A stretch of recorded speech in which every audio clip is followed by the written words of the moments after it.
What's going on, y'all? Today we got LeBron versus Jordan, Revisited. Let's get right into it, man. Let's get right into it. Last reaction at the end of the video.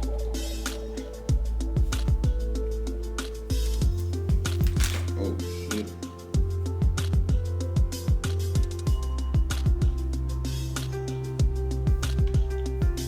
Still intro my fault, y'all. The Lakers have now eliminated the Miami Heat, securing their 17th title in franchise history, tying them for first all-time in NBA championships. And along with that, LeBron has now secured his 4th championship ring in an already hotly debated GOAT conversation between him and Jordan. So the immediate question is, how does this change things? If you've followed my channel for very long at all, you've probably seen me compare these two greats in my GOAT series, in which my conclusion was that Michael was still the greatest player of all time. But with this recent championship, LeBron has now won 4 NBA championships, 4 finals MVPs, and has led 3 different franchises to a championship which no other player has ever done before.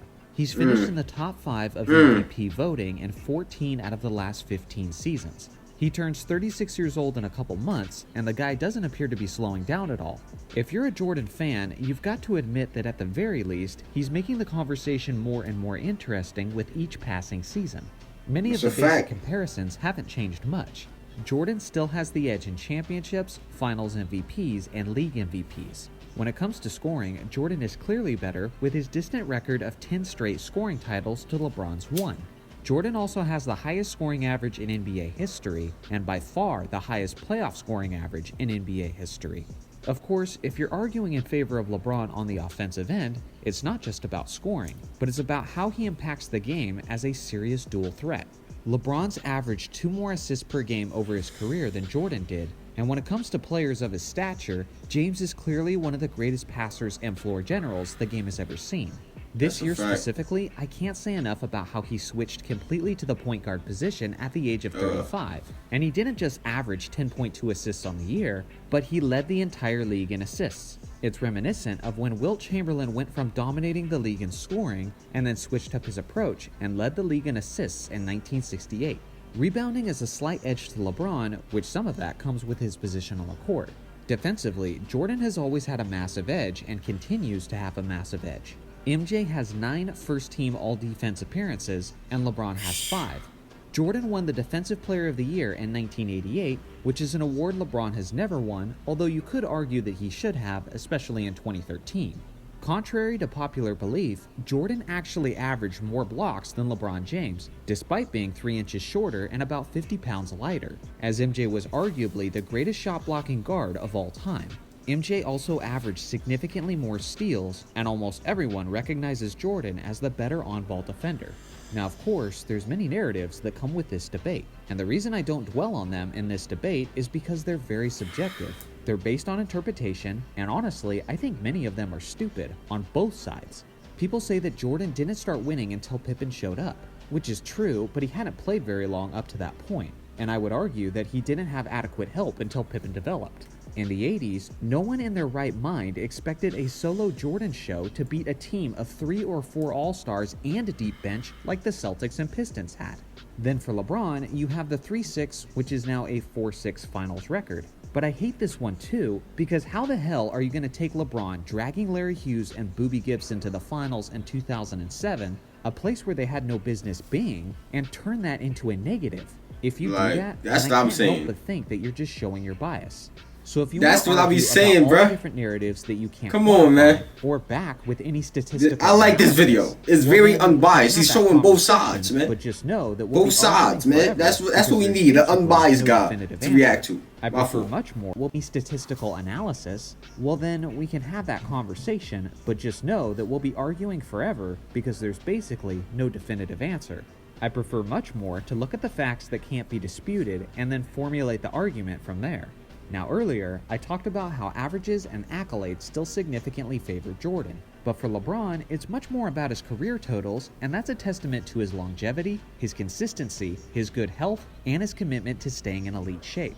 Like I said, the guy is about to turn 36, and he doesn't look like he's slowing down anytime soon. Thanks to his longevity, he's ahead of Jordan on the all-time scoring list, and will likely end up being the NBA's all-time scoring leader. He's already the NBA playoffs all-time leading scorer, along with many other playoff statistics that are not pictured on the screen.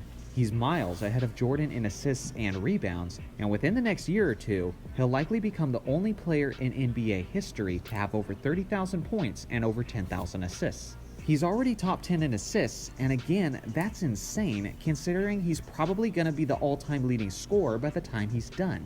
As things currently stand, in my opinion, LeBron is still not the greatest player of all time, and he doesn't have the greatest career of all time. That's a fact. He will have the greatest career of all time. Based on the way LeBron is performing at this age and how much finally, have left in the hold on, finally, somebody show LeBron some love, man. I believe so too, man. I like this reaction, man. You know what I'm saying? I like this one. Barring a major injury, his complete resume will stand alone. Let's say by the end of his career, he has 4, 5, or 6 championships and 4 or 5 league MVPs. He's made around 20 All-Star teams and 20 All-NBA teams. He's the all-time leading scorer, he's likely 3rd all-time in assists, 1st in playoff scoring by a wide margin, 2nd in playoff assists, and he has the most playoff wins of all time by a massive margin. Again, based on the trajectory he's on, there will be no argument here. He will have the greatest overall career in NBA history. Now, like, just look at the trajectory of the career, though. Like, Jordan was here. He's here. Jordan's going down. Bron is still going up. That's what I'm saying, y'all. Who was the most dominant in their He's still adding on to the legacy. From the competition to the greatest extent. And I've made videos that support that thinking. Like, for example, my video on if every player. Yo, this guy, I'm liking what this guy is saying, bro. Does that make him the greatest player of all time? Well, that's based on how you interpret it. For me, I've always put more value on who was the best when they were at their best, who was the most dominant in their era, and separated themselves from the competition to the greatest extent. I like that last one. Who was more dominant in their era and separated themselves from the competition the most. And I love that. That's what we need to be looking at. Let's get back. And I've made videos that support that thinking. Like, for example, my video on if every player had a 10-year career, in which case Jordan clearly stands out. This has been pretty consistent logic for me too. Like, for example, in the Charles Barkley versus Karl Malone debate. I personally have always preferred Charles Barkley. Yes, if you look at the career totals, the Malone is way ahead thanks to his health and longevity. But if you look at who was better when they were at their best, I think it was Chuck. He could score nearly on the same level as Malone, he was much more efficient, he was a much better rebounder, he turned the ball over significantly less, and the eye test just told me he was better. I always thought that if you gave Barkley John Stockton throughout the majority of his career, then he would have stood out even more.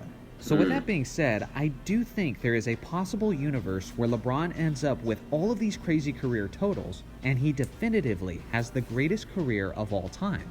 But I still recognize Michael Jordan as the greatest player of all time. If by the end of his career, LeBron's complete resume... Yo, he's saying it perfect. He's taking the words right out of my mouth. My brothers and sisters, for real. This is really how I feel. Damn near identical. Not all the way, though. That his greatest career also makes him the greatest player of all time, then I certainly won't fault you for it. We're not quite there yet, but it's coming. Let me know in the comments section what you think your top 3 all-time will look like by the end of LeBron's career. I look forward to reading your comments. Thanks for watching as always. Make sure to... Let me know, y'all, how y'all feel about this one, man. Finally, I'm gonna let y'all know how I feel. Finally, somebody feel how I feel. I know I'm not alone. I know I'm not alone. Yeah, Jordan is the GOAT. Still the GOAT. But I do believe by the time Bron finished, there's gonna be some numbers and some stats that are undeniable, you know. But that's only time will tell. Let's just say that only time will tell, man. If y'all enjoyed this reaction, make sure you click on the last reaction on your screen right now. Turn on post notifications. Links in the description, man. And I'm out of here.